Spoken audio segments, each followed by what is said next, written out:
Hello and welcome to a brand new show of Market Makers. My guest on the show today is a market veteran. He believes in one simple mantra: price is what you pay, value is what you get. Growth, according to him, is the most important feature for any economy, and a high growth economy will certainly be the way forward for India. You will also see him extensively on the budget day with our ET Now panel. Raamdeo Agrawal, Joint Managing Director of Motilal Oswal Securities. Good to have you back on ET Now, Mr. Agrawal. Thank you for joining us. Good morning. Yeah. It's that time of the year where the entire attention and perhaps chatter on D Street is centered around budget. The challenge this year, I guess, is that expectations are not running high, but they are running extremely high. Yeah, it's a new government, and probably this is there's a well thought out budget, hopefully, from them, and that will open their mind how they're thinking and how they want to proceed.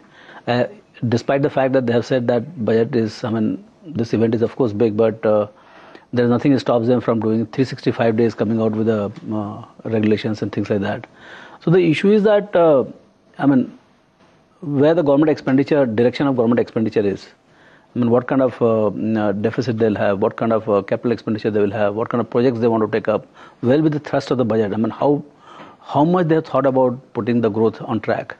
Because in my mind, I'm not an economist, but at the end of it, we have to see whether they have opened enough channels of investment, whether it is a government investment or private investment or international investments, foreign investors' investment.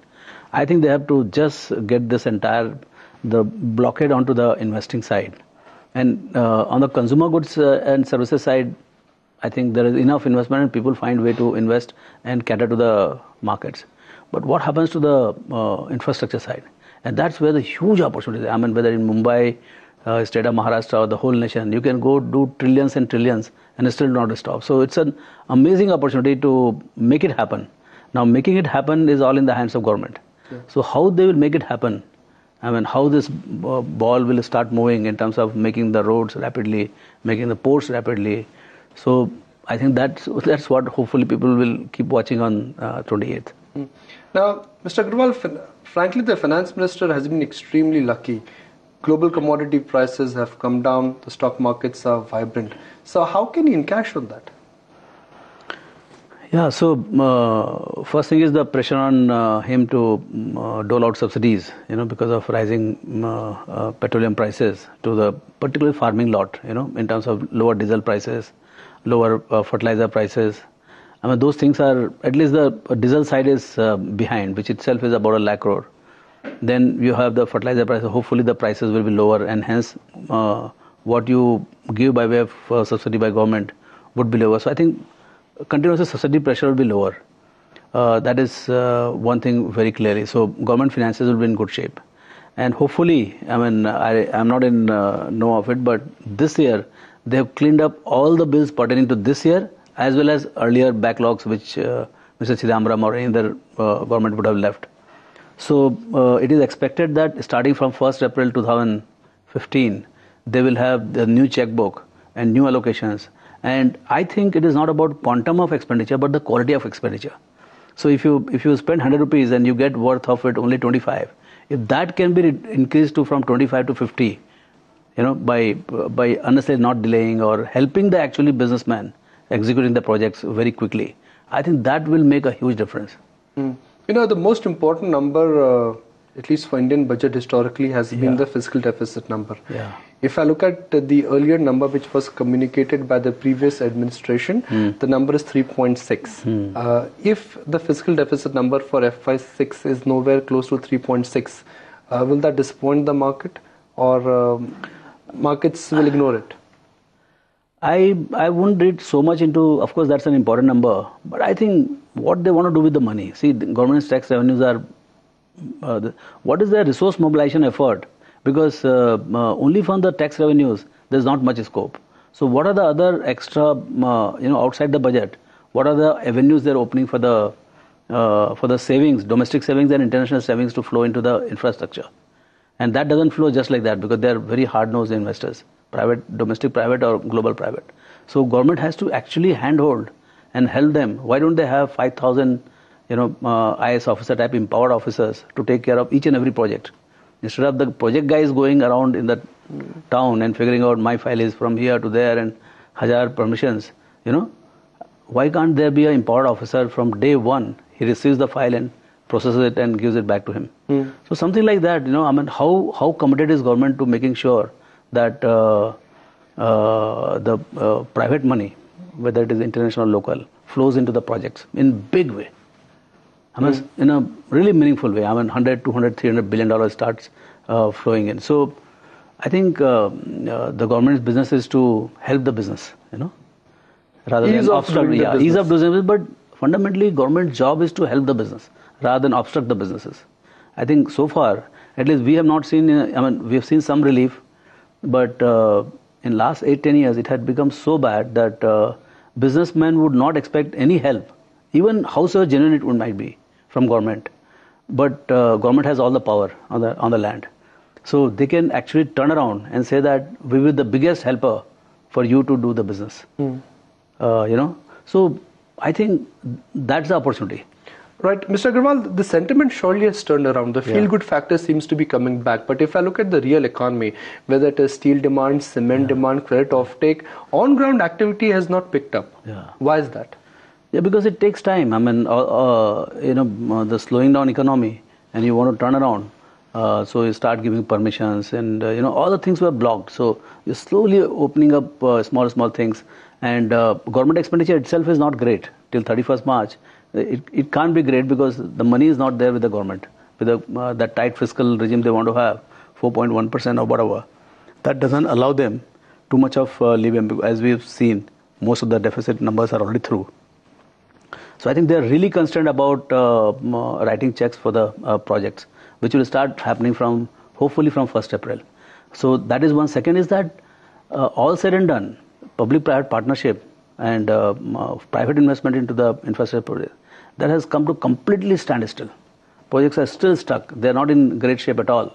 So now, hopefully, they'll clear up all the disputes, land disputes, whatever it takes to make that project happen. I mean, those things are actually on the ground. You have to go and figure it out. And second is that on housing and all, which is private sector kind of capital expenditure, the demand is massive. And everybody wants to put it up their own way. So how they will use that potent force of creating massive housing all over the country? I mean, one, of course, as a humanitarian ground that by 2022 you want to have pakka houses for everybody. But how do you use it as a force, as a prime mover for the economy? So what can be done which will create a multiplier effect? Because ultimately it's all about creating that multiplier effect with that 50-60,000 crore savings you've got because of oil. Yeah, so that's what we have to see, what they will do. I mean, they have a lot of options. I mean, can they get into projects themselves? Yeah. Can they sell the existing assets and mobilize more money to, put up for the newest? I mean, if you hear Mr. Gadkari, I mean, it looks that he's working overnight to figure out, to bolster a lot of resources for this $1 trillion 5-year plan for the infrastructure. So there can be a lot of innovative ways of mobilizing money. So long as government is committed to helping the businessman rather than making his life tough. I mean, whether but the lead has to be taken from the government, because the private sector does not have the balance sheet or the muscle. No, private sector is helpless. See, if income tax notice comes, for which one has not bought, I mean, one has never dreamt of it. I mean, you and me can do nothing. So it has to be the government who has to say that if you have come as you have brought 1,000 crores or $5 billion, $10 billion of this country, you are safe and you make some money. Otherwise, who is going to come next? Yeah. We want not only $1 trillion, we want 5, 10, $20 trillion. So we have to prepare for much bigger numbers. And the work starts now. And now what is happening is, like in online entrepreneurship, people are getting registered outside also. So the domestic talents are going outside and registering themselves in more convenient places. So the taxes and a lot of things will not come to India. So it is high time that Government of India acts to save the country itself. Like the way FIs have bought the equities. I mean, 50-60% of all the blue chip companies are owned by foreigners. So we have to make investing by domestics far more conducive, so that we can save our companies to be owned by Indians. The Big problem for Indian economy, apart from the infrastructure sector, is the entire banking sector. The PSU banking sector is in an absolute disarray. That's an important wheel, and that important wheel, unfortunately, is stuck.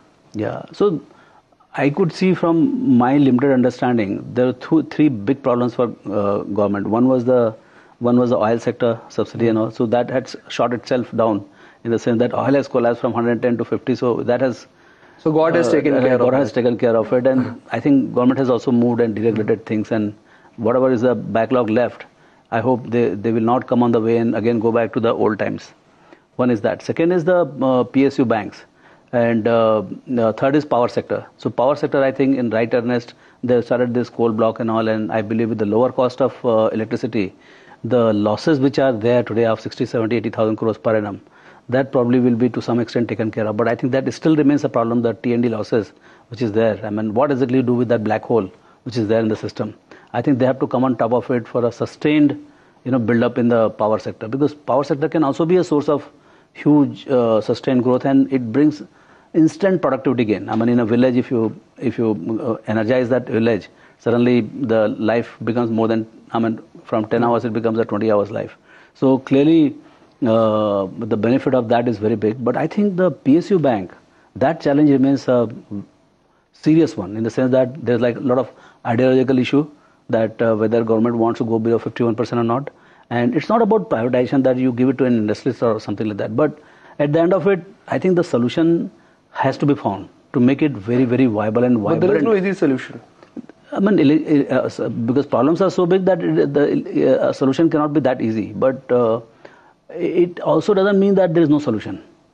The issue is that whether politically it is doable in the current environment, where a lot of populist things are on. You have elections almost every half year. You have some elections going on. So for government to negotiate, and then they don't have the majority in the Rajya Sabha. So anything big you want to do, again it has to push to Rajya Sabha, and if you can't push it, then you don't start the process.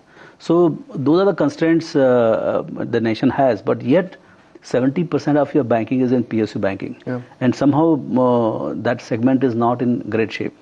So how they will reform that, in the sense that how they will, they're saying that they will not interfere, but recapitalization, then really competing with the private sector, because it is no more only opening the doors for the banks.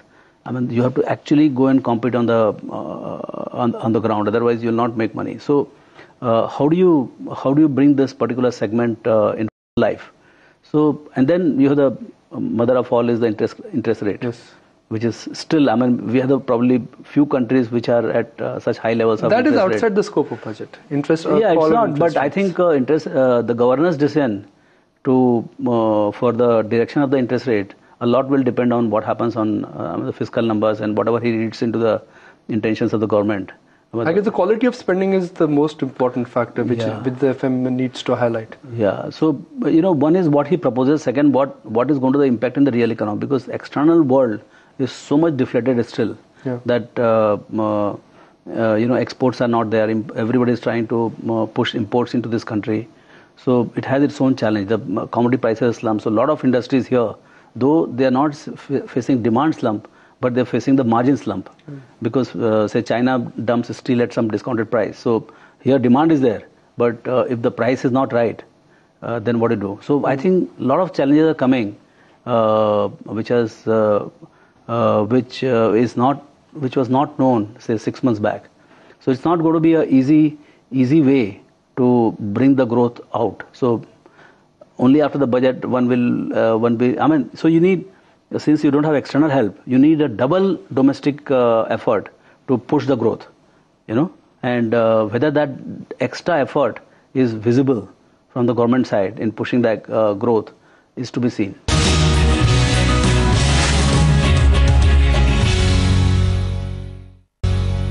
Let's talk about fuel subsidy. A lot of problems have been taken care of because global oil prices have come down, but two issues have not been sorted. Number one is LPG and second is kerosene. In this budget, our markets secretly hoping and betting that there would be a clear plan on LPG or kerosene subsidy. How exactly is the government planning to attack that? Yeah, I think this LPG, they want to do a cash transfer, and I believe It is the process has started. The process started. I keep hearing about this transfer. Those guys for giving you cylinder, they ask you whether that account is there or not. We said we are not entitled and we don't intend to take it. And it's still there is a. Yeah. So I think at least on LPG side, things are definitely moved. Now whether it is nationwide and across the country or not, that we have to really figure out. But LPG is clearly under control. Once you give subsidy to the people who need it, whom you want to give, and to them only subsidy goes, you'll definitely have control over it. Kerosene is still a very open subject. But I think if you are able to take care of petrol, diesel and LPG, I think that's a huge improvement. Okay, GST. There is a roadmap which is in place. Do you think somewhere more clarity is sorted in this budget? Of course, this is one of the most revolutionary thought process for indirect taxes reforms. But there's a lot of hesitation. The rates which are being talked about is draconian. When you talk about 25-26% kind of rate, small business will just collapse. So they have to be far more sensible in thinking about what could be the rate and how exactly it will be rolled out. So I think we need a lot of clarity on that. Markets, they always need constant triggers to keep on going up. As of now, hopes have become forecast. My question to you is that are markets expecting moon from this budget? Is somewhere are expectations somewhere unrealistic? What can market expect? Apart from fiscal discipline, most of the things are in the hands of the companies themselves. So as long as the fiscal deficit number is taken care of, this will be infrastructure spend. Okay. These are two basic issues. These are two basic issues. How much resource mobilization is there and how real is the resource mobilization? If I say that I will collect, say, 100,000 crores by way of some bond, but if that potential is not there, market is not going to believe. So what is the real effort in mobilization? Is it going to be 2% or 3% of GDP? And how fast they will roll it out? What about the disinvestment number? Every time when the disinvestment that has been number very disappointing. Shared, in last 8-9 months, that has been a very disappointing, particularly when they are resource crunched. And it was told by everybody to them that please roll it out, from day one, in a one by one, in a staggered manner. Don't bunch it up. And here is February, and we are stuck with the whole thing. There is no difference between the way it was done earlier and now. So I think somewhere even this government is finding, putting all the eggs together. Maybe there is too much of centralization, or decision-making powers are not too many, or they don't have clear understanding of what to do with PSU divestment, how aggressive they want to go. Because at 80%, 90% kind of holding, they can just, while they can get good this thing, they can mobilize 50, 60,000 crores, 80,000 crores without much problem. But the bullish argument is that they've been careful here. They're not just dumping shares at ridiculous price, and LIC is not being forced to bail them out. So the good bit here is that since oil prices are down and some spectrum money would also kick in this year, the need for disinvestment has got diluted considerably. See, you had a plan. The government has to plan its play and play the plan. Okay. I don't think they have options to change the plan middle way. They have to just if they have said we want to mobilize this much, because what happens is if your revenue gets deferred, your expenditure also gets deferred. And in an environment when growth is slowing down, you need every bit of expenditure as early as possible. In fact, instead of tomorrow, it should be today or day before that, you should be putting out the disinvestment number for FY16 is higher than FY15. That will not be disturbing. That will not worry the market. A lot of government paper will hit the primary market. See, the appetite in the market for papers at reasonable price is very, very high. Okay. Whether PSU is being liked or not, that is a different. At some price, even they have takers. Coal India got a massive response. Yeah, so they have takers for them. So they should also know what can be sold and why not sell that only. What is more important is that you get your, the revenue mobilization, whatever revenues you want, that you mobilize one way or other, and see to it that expenditure goes off. You are able to spend, and money is not spent on bad things. What about basic taxation structure, STT, long-term tax on dividend? Any tinkering is required? Of course, a lot of things are required, a lot of suggestions are there, but I think those are side issues in the sense that they don't make or break anything, in the sense that we have been always wanting to have dividend distribution tax to be abolished or slashed significantly, or so those are things which are on the side for the market sensitivity. That's just a footnote. That is not the main story. What I'm interested in seeing is that how the corporate profits are shaping up, and whether the corporate profits are going to be robust, and whether they are going to grow across the board. Because right now it is very confined to private sector bank, pharma, IT, those safe segment, there are 2-3 safe havens there. But where is the cement growth? Where is the steel growth? Where is the construction companies growth? Where is the tourism growth? I mean, hotels and all. So where is the transport companies growth? I mean, those things are not there. So widespread economic growth is still not happening. It's very confined to few stocks. So then why are markets holding on? Just with the hope, with the hope that interest rate will collapse. This government will, this government has the promise of they're saying that we want to go to 9% or That's aspirational. It is definitely aspirational, but people buy into those thought processes. Are you buying into it? I am much more, happy-go-lucky types. I keep finding my spots of growth and keep investing there. And I know somewhere along the line, the broad-based growth will also happen. So in last 35 years, I have seen many, those rapids of Indian economy. 3-4 years, it will be very rapid growth. Then it will slump. Then 2-3 years slow down. And then again, it will be a rapid. So my sense is that we are at the cusp of the next rapid. Now, whether it is 6 months away or 1 year, I don't know. And what will it bolster, that also I don't know. But I am quite sure cyclically we are in for a higher growth rates in next 4-5 years. So you have to be there in the markets in slow growth, high growth, no growth or negative growth. You have to be there in the market. You find your stocks and just be there. Because businessmen will find ways of making money. And I want to buy the businessman who makes money. So the way you invest, things will not change in the short term irrespective of the budget tone or the budget document. I will invest either way. Budget is very good, then also I am 100% invested. Budget is very bad, then also I am 100% invested. So the investing part is different. In fact, if budget is bad and market is bad, then we might find it much easier to invest into some of the stocks which we want to invest.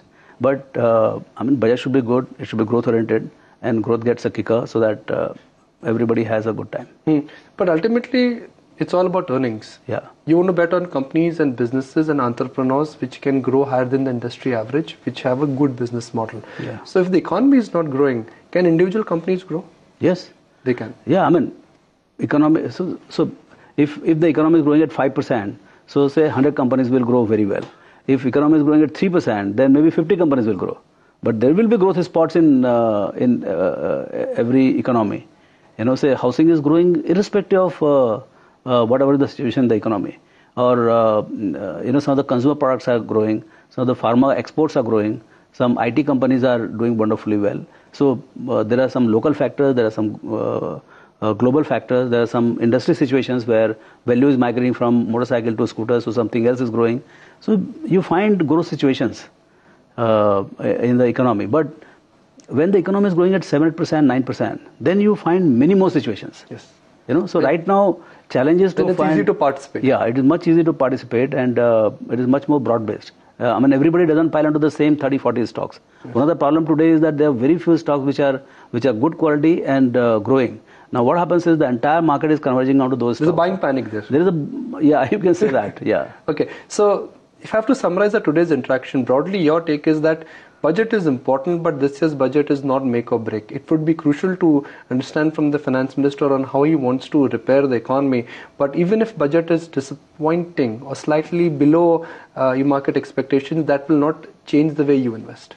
No, my investing style is not going to change irrespective of whatever is the budgetary proposal. I am looking for the companies which are making money, which will make money, and which is available at a reasonable price, period. But a good budget is always great for us. Of course.